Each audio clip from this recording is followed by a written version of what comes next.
Jelang Pilkada, Dewan Pers ingatkan KPU dan Bawaslu di Maluku jangan ngumpet ditanya jurnalis.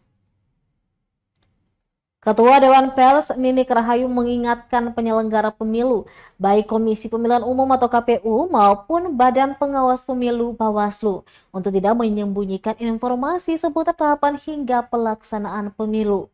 Menurutnya, pers memiliki peran penting untuk mendukung demokrasi yang berkualitas. Salah satunya soal memberikan pendidikan tentang demokrasi dan pemilu sebagai salah satu sarana mencapai demokrasi.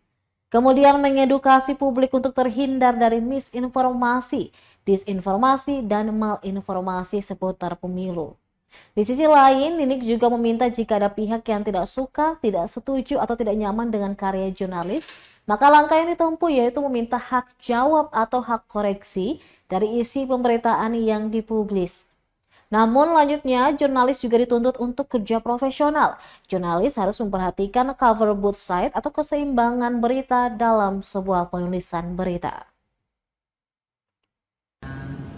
Sudah dilakukan sehat walafiat Provinsi Maluku, Bapak Muhammad Asrul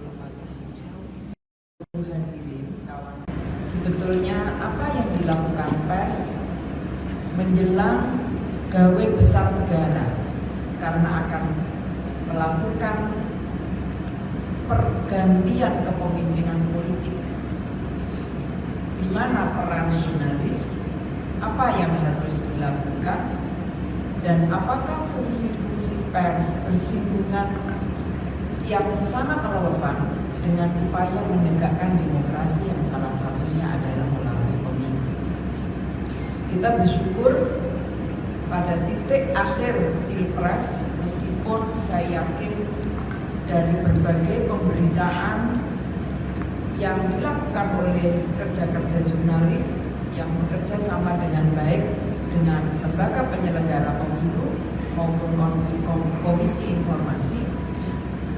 informasi yang diperlukan oleh masyarakat terkait Pilpres dapat dipenuhi, dapat dirasakan. Semua fokusnya pada materi.